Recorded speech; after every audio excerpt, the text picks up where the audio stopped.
Surveillance breeds conformity. In George Orwell's novel 1984, the protagonist, Winston Smith, is constantly surveilled. This is established early in the novel, where we see Winston with his back turned to the telescreen. It was safer, though, as he well knew, even a bat can be revealing. This constant surveillance, whether it be by thought police, telescreens, or members of the party, demonstrates a type of surveillance that can only be described as Orwellian. I believe that government mass surveillance allows them to exert fear and control over its citizens. This enforces self-policing, which can be best summed up by Michael Foucault in his book Discipline and Punish, The Birth of the Prison, where he states, "It's the certainty of being punished and not the horrifying spectacle of public punishment that must discourage crime." Ultimately, in a society where citizens are kept in check by fear of government forces and the threat of punishment, people naturally self-police themselves out of fear, which makes rebellion and free thought all the less likely. And the presence of mass surveillance is still a very relevant issue today in the United States, and while the United States has conducted mass surveillance since World War I, I'm going to focus on the USA Patriot Act, PRISM, and the Hemisphere Project. Now onto the cleverly named Uniting and Strengthening America by providing appropriate tools required to intercept and obstruct terrorism Act of 2001, or simply the USA Patriot Act, was responsible for allowing the government to do unwarranted mass surveillance on peoples deemed suspicious. In essence, it allowed the government to bypass the Fourth Amendment.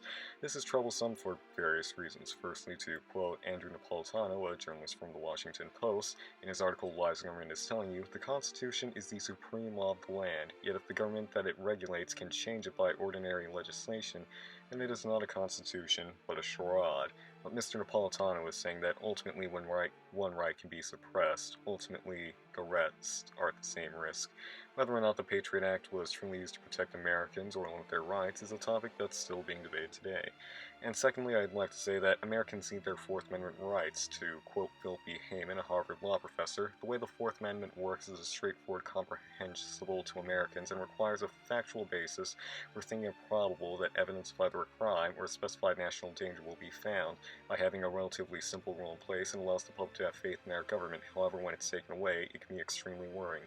This worry stems from the fact that we have so much private data on devices such as our phones, which, quote Stuart Taylor Jr., a journalist and scholar at Harvard Law School, these devices contain our political and religious affiliation, sexual behavior, and extramarital affairs, problems with alcohol, drugs or gambling, medical conditions, and more. Ultimately, when a government can arbitrarily obtain this information, it drains public faith in a fair law system. Taylor goes on to say, privacy is not just something we enjoy, it's something that's necessary for us to develop.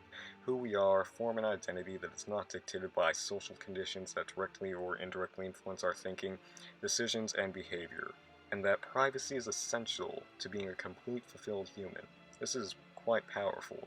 By removing our privacy and allowing our rights to be trampled, he says that we lose our ability to remain human.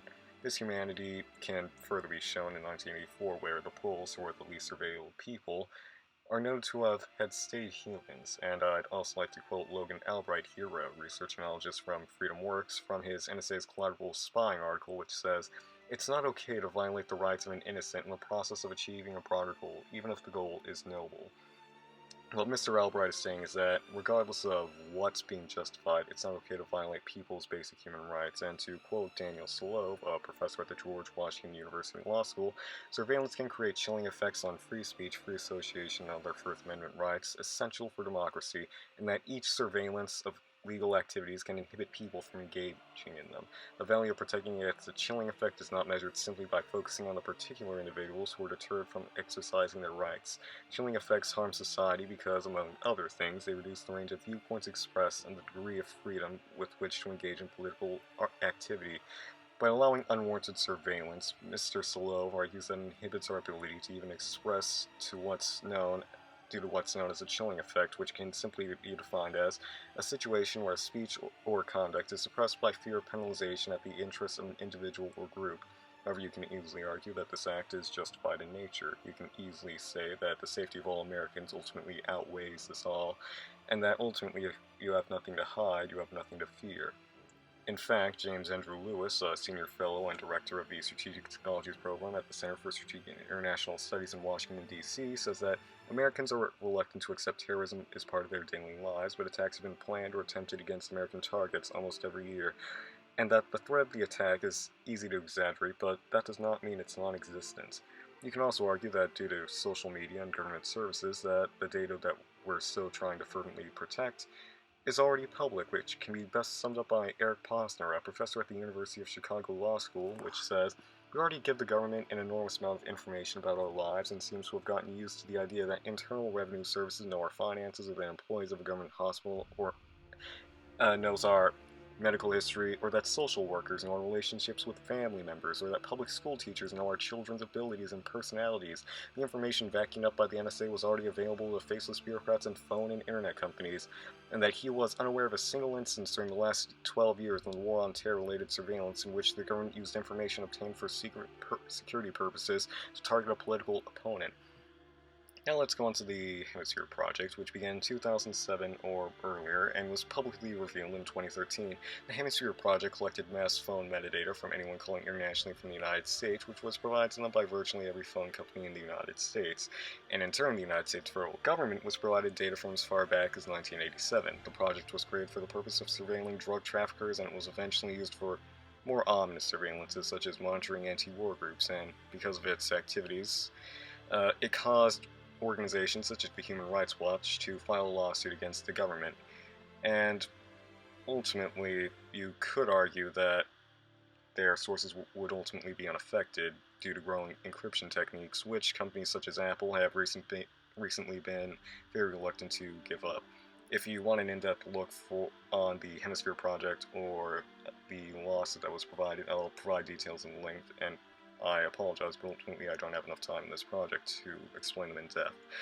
Now on to PRISM. PRISM was the secret name for a program which took metadata from at least 9 major online service companies. This program began under the Protect America Act of 2007, which removed the need for a warrant to surveil people and had a legal basis in the 2008 FISA amendments. To give you an idea of the scale of internet data the NSA collected, PRISM is a program of a system called XKeyscore, which is responsible for collecting 10.4 exabytes of online metadata. PRISM was accountable for 91% of that data. This program was also unknown to the public until Edward Snowden leaked this information. And love him as a patriot or hate him as a traitor, this was a very important revelation for mass surveillance because it showed the public the extent of mass surveillance that was being conducted. In the wake of all of this mass surveillance, people such as Peter Marks have criticized the government for turning the NSA into an Orwellian thought police-esque organization, and that the ability to repeal our rights should not be disregarded.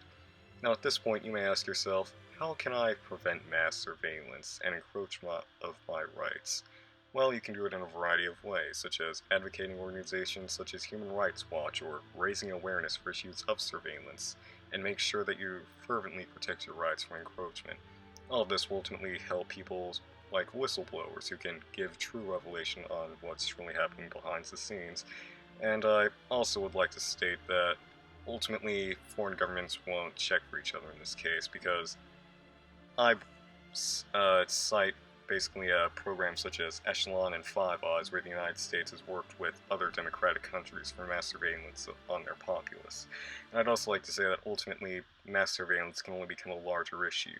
With new advances in technology and the usual trend for governments desiring more control, it's paramount that both now and in the future that we recognize the importance of our rights. And on a final note, I'd like to say that I want to thank you for watching this, and I hope you have a wonderful day.